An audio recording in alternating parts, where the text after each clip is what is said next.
Hola, la idea es hablar un poco de un hecho histórico que sucedió en Colombia el 7 de febrero del año 2003. Justo este año se cumplieron 20 de los atentados al Club El Nogal en Bogotá. Es un hecho lamentable que fue muy cubierto por la prensa y que tiene una relación con algo que ya habíamos analizado en la serie Matarife, la relación que se establece entre políticos y paramilitares. Esa fue la razón por la que la guerrilla de las FARC hizo este atentado. Lo curioso de todo fue que al principio la guerrilla había negado ser la autora de este atentado, pero con el pasar del tiempo lo terminaron reconociendo. Y como ustedes saben, en el pensamiento crítico es importante mostrar todas las caras de la moneda. Y como ya hemos hablado un poco del tema de los falsos positivos, algunas cuestiones del narcotráfico, del paramilitarismo, también es importante hablar de este atentado guerrillero que fortaleció el uribismo, lamentablemente, porque ustedes saben que en la guerra a veces los enemigos lo fortalecen a uno. Sucedió en las guerras mundiales, en donde Japón ataca a Estados Unidos y Estados Unidos tiene la excusa para meterse en la Segunda Guerra Mundial.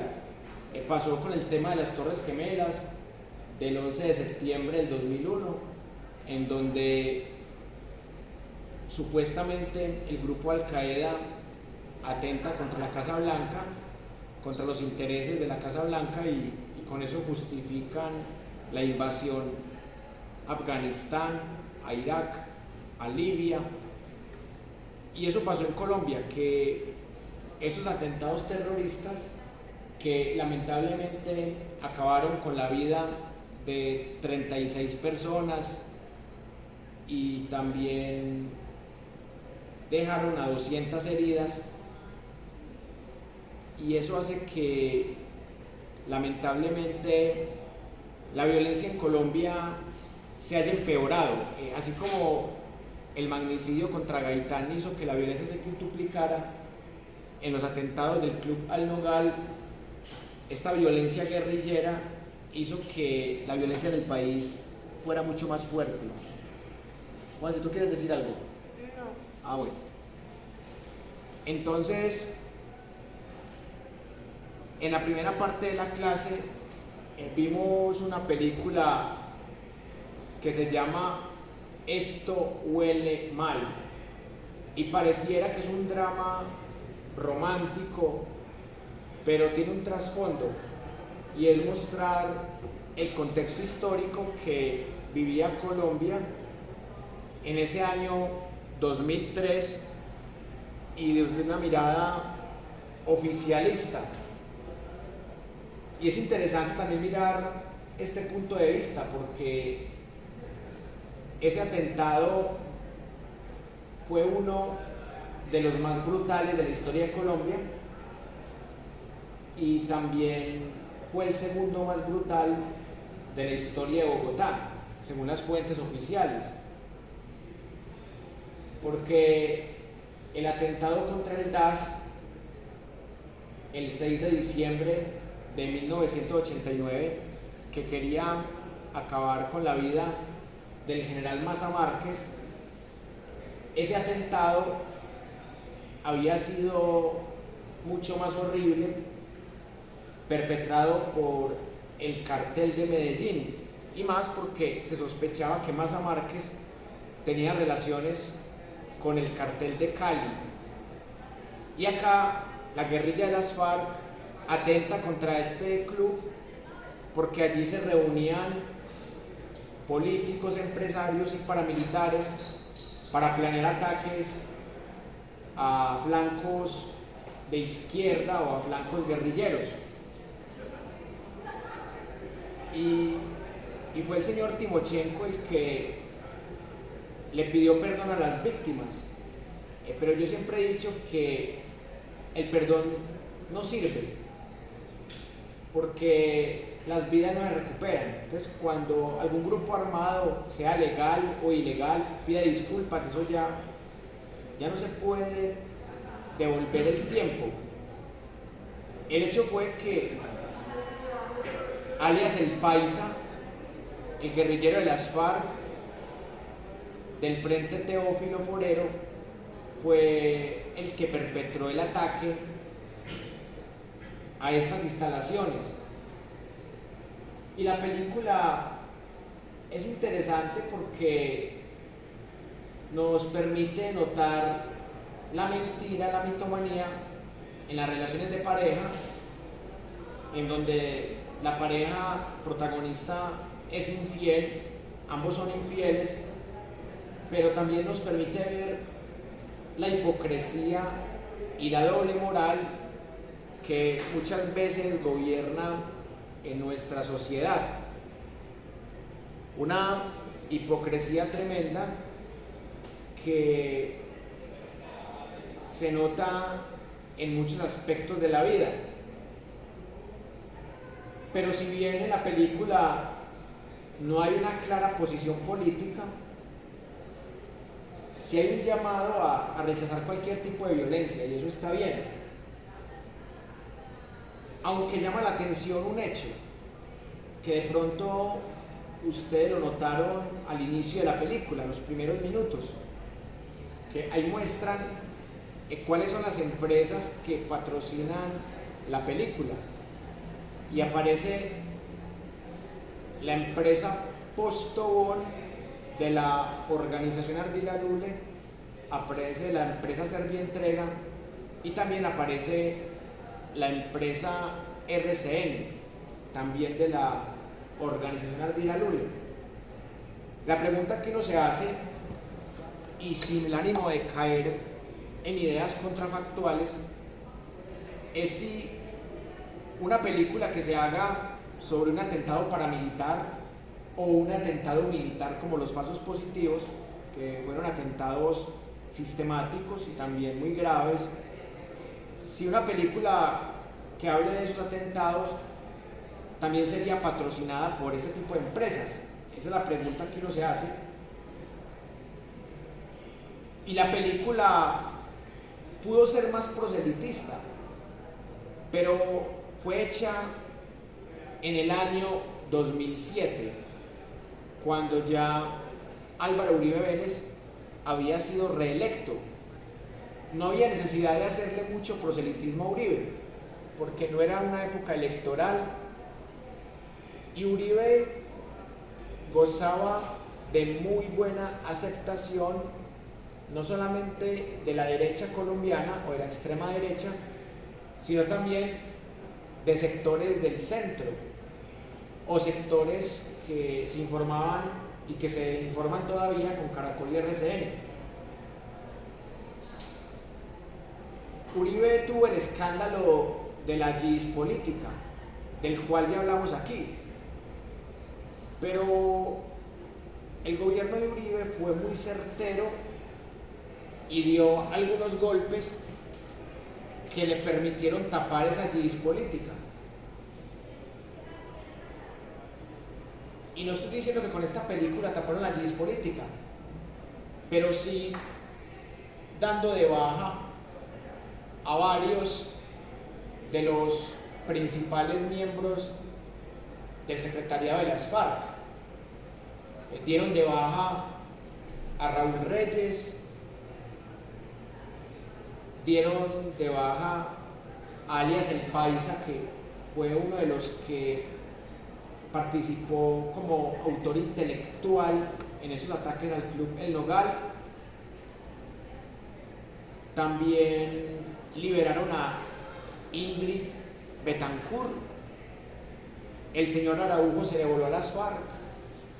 Entonces, Uribe tenía todo el escenario, no solo para tapar otros escándalos como el escándalo que se destapó de las chuzadas del DAS, el escándalo de Reficar, de agroingresos robo seguro, de la parapolítica, de los falsos positivos. O sea, no solamente Uribe pudo tapar esos escándalos, sino que se perfiló para hacerse reelegir por segunda vez, y perfectamente lo hubiera logrado, de no ser porque la corte lo frenó y le tocó nombrar a Juan Manuel Santos como su títere, y efectivamente Santos le ganó por duplicado al profesor Antanas Mockus, que era la oposición en Colombia.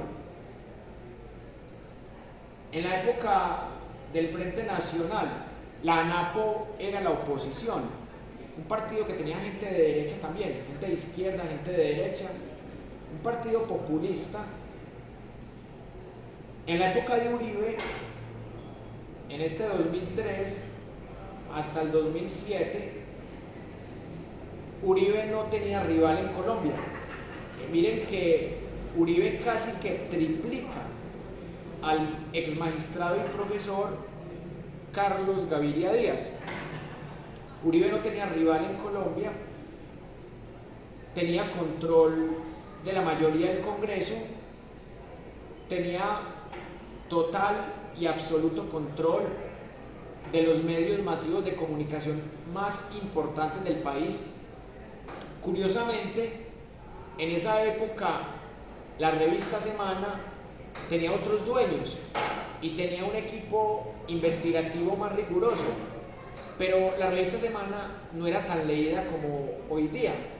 En esa época los medios principales eran RCN y Caracol.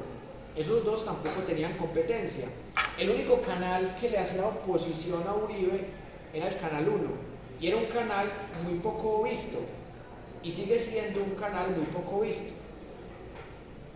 Así que Uribe, al tener la presidencia, al tener la mayoría de medios de comunicación a su favor, por no decir que todos los medios masivos a su favor, y al tener cierta injerencia en las cortes, Uribe tenía un gobierno que le permitía muchos escándalos, pero todas las herramientas para tapar esos escándalos.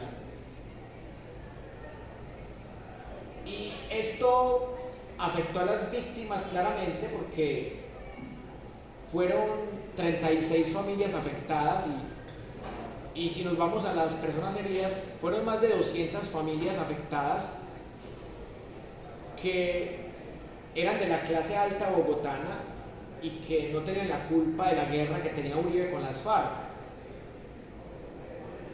Pero la popularidad de Uribe se disparó.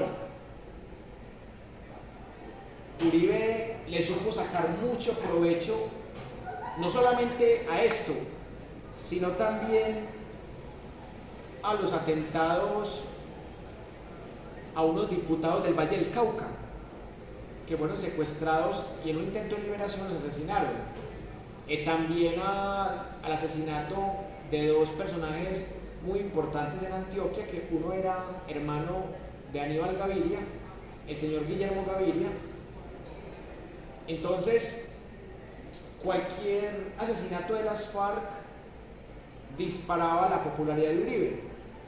Mucha gente especulaba que esto podía ser un autoatentado, porque las FARC no reconocían su autoría, pero eso se quedó en una teoría conspirativa, y Timochenko, en el marco del proceso de paz con Juan Manuel Santos, reconoció que la guerrilla de las FARC sí tuvo que ver con este acto terrorista, y que era una forma de retaliación por las reuniones que se realizaban en el Club El Nogal entre políticos y paramilitares. Pero los medios oficiales y dominantes en Colombia no hablan de esa parte. Los medios informaban la noticia, entrevistaban a las víctimas. Ahorita que se cumplieron 20 años de esto, se sigue entrevistando a las víctimas. Este tema está en la JEP también, así como las víctimas de paramilitares, las víctimas de soldados y de policías están en la JEP. En este caso, estas víctimas de la guerrilla de las FARC también están en la JEP, buscando verdad, reparación y no repetición. Y algo que me llama mucho la atención, y esto lo hago en forma de promoción del pensamiento crítico, cuando se cumple un aniversario de una masacre paramilitar o de una masacre o un genocidio del ejército, los medios alternativos o de la llamada centroizquierda hacen un video diciendo: se cumplieron 20 años de la Operación Orión. Entonces un montón de medios antiuribistas y alternativos empiezan a entrevistar a las víctimas, a recordar la culpabilidad de Marta Lucía Ramírez, de Álvaro Uribe Vélez, de cómo se mezclaron militares, policías y paramilitares para matar civiles en la Comuna 13 de Medellín. Y ahorita, el pasado 7 de febrero, que se cumplieron 20 años de los atentados al Club El Nogal, fueron los medios tradicionales de centro derecha los que hicieron videos recordando lo que había pasado, cuando se cumplieron 10 años también. Entonces, usted no va a ver a RCN, a Caracol, a la revista Semana haciendo videos de la Operación Orión o haciendo videos de las madres de Soacha. Y por otro lado, usted no va a ver a medios como el Canal 3 o el Tercer Canal, o a medios como los influencers, que también lo vamos a estudiar aquí en la última unidad del curso. Usted no va a ver a los influencers, por ejemplo, como Lalis, hablando de se cumplieron 20 años de los atentados al Club Nogal. Difícilmente usted va a ver eso. O a Alejandro Vergel hablando de los 20 años del Club El Nogal. Por ejemplo, cuando uno busca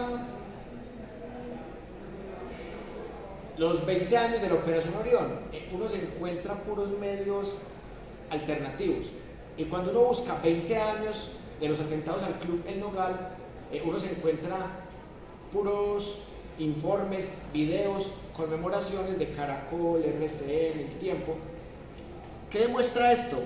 Que la opinión pública en Colombia está dividida según la ideología política, y por eso aquí no podemos caer en lo mismo. Aquí tenemos que mostrar todos los grupos armados y todos los ataques terroristas de todos los lados, porque eso se trata de crear memoria histórica y pensamiento crítico.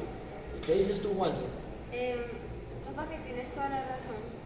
O sea, uno nunca va a ver un medio alternativo, a medios alternativos que sean, o sea, así como muy, a medios alternativos hablando de el Club El Nogal. Es difícil. Sí, es difícil. Tiene que ser un medio muy del centro. O centro derecha. Medio, o sea, un medio tradicional. Por ejemplo, ahorita mientras que estamos en el descanso. O lo que tú pusiste, la Operación Orión. O sea, no los videos de Marta Lucía Ramírez. Llevan 20 años de la Operación Orión de Marta Lucía Ramírez de medios tradicionales. Exacto, tú y yo hicimos un ejercicio ahorita, mientras estamos en el descanso, ahorita hicimos un ejercicio en YouTube. Pusimos atentados Club Nogal FARC y nos salieron puros videos de los 10 años, de los 15 años, de los 20 años, y no nos salió ningún video ni de Beto Coral, ni de Lalis, ni de Aquí Noticias, ni de Alejo Vergel. No nos salió ningún video de Estrato Medio, no nos salió ningún video ni siquiera de Daniel Coronel, que Daniel Coronel se supone que es de centro. En cambio, cuando ponemos Operación Orión, no nos sale ningún video ni de Caracol, ni de RCN, ni de Semana, ni del Tiempo, ni de Blue Radio. Entonces, o sea, ¿qué podemos concluir de esta primera parte? Que la prensa está dividida. Sí. La prensa está dividida. Sí, está dividida por la derecha y por la izquierda, porque los de la derecha no hablan así de cosas como de la Operación Orión ni nada, y algunos de la izquierda, así como algunos de la derecha no hablan de la Operación Orión, y algunos de la izquierda no hablan de esto del Club del Nogal. Correcto.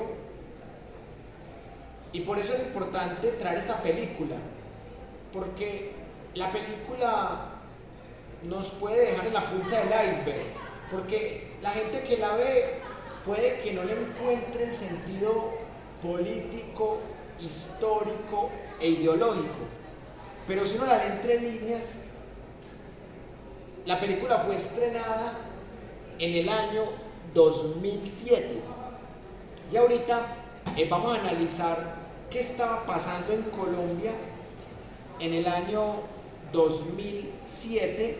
Que pues en ese año Uribe era presidente.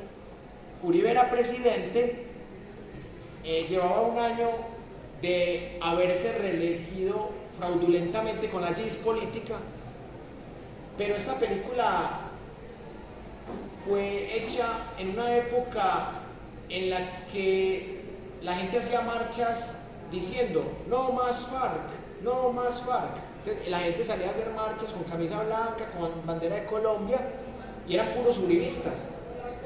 Incluso gente que no era uribista, pero que le tenía bronca a las FARC o que había sido víctima de las FARC. En esa época se hacían millonarias marchas, además que las FARC fue vendida ante la comunidad internacional como una narcoguerrilla patrocinada por Hugo Chávez y que había aportado dinero a la campaña de Rafael Correa en Ecuador. Entonces se estaba vendiendo a las FARC como el cartel narcotraficante más peligroso del mundo. Y Uribe tenía todo el respaldo de Estados Unidos. Que ahorita hablamos de Uribe, cómo manejaba el Congreso, cómo manejaba los medios, cómo manejaba parte de las cortes, pero Uribe tenía un respaldo en la comunidad internacional, sobre todo de los Estados Unidos de América, con todo el poder que tiene Estados Unidos. Uribe estaba hecho, y yo no quiero imaginar qué hubiera pasado si Santos no se le tuerce a Uribe. A lo mejor el uribismo hubiese gobernado derecho hasta el 2022, porque si ustedes miran, en el 2014 era Santos contra Zuluaga, entonces perfectamente pudo ganar el uribismo y pudo tener los dos candidatos principales. Además que Uribe rompió con la hegemonía de los dos partidos tradicionales, porque los juntó. Uribe logró absorber a los dos partidos tradicionales, a sus maquinarias. Uribe tenía felices a las élites colombianas. Estaban felices porque las guerrillas ya no los secuestraban tanto. Yo entiendo a la gente que es rica y que vota por Uribe o por el que diga Uribe. Yo entiendo porque Uribe favoreció de muchas maneras a la gente más rica del país. Recuerden el agroingreso robo seguro, aquí mostramos esa gente de estratos 1, 2 y 3 que fue favorecida. Entonces, esa gente, ¿cómo va a ser antiuribista si Uribe los enriqueció más? Sí, papá. Y los cuidó de las guerrillas. O sea, ¿cómo unos pobres campesinos multimillonarios millonarios van a odiar a Uribe si les aumentó las riquezas. Y otra cosa, que la gente pobre, que Uribe los perjudicó con su reforma laboral, que Uribe quitó las horas extras y otras cosas, otros derechos laborales, la gente pobre solo se informaba por Caracol, RCN, El Tiempo, El Espectador, El Colombiano, y esos periódicos hablaban maravillas de Uribe y hablaban perversidades de las FARC y de las otras guerrillas. Entonces, Y también leían la revista Semana.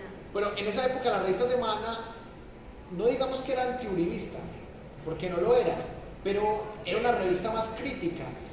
Yo la comparo mucho con La Silla Vacía. La revista Semana hacía artículos larguísimos, como de 20 cuartillas, investigativos, pero nadie leía eso. Otra cosa es que en Colombia la gente casi no lee, y en esa época sí que menos. Y en esa época, ustedes saben que las redes sociales apenas estaban naciendo.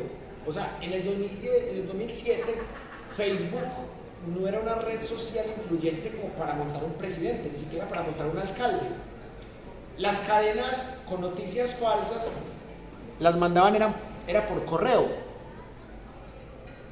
Vamos a ver dos videos corticos para que ustedes interpreten cómo lee la derecha y cómo lee la izquierda los atentados al Club El Nogal. Y después de eso, ustedes van a seguir viendo que el cubrimiento mediático es muy distinto y que la interpretación también es muy diferente. Entonces, vamos a poner cuidado a estos videos que les voy a compartir.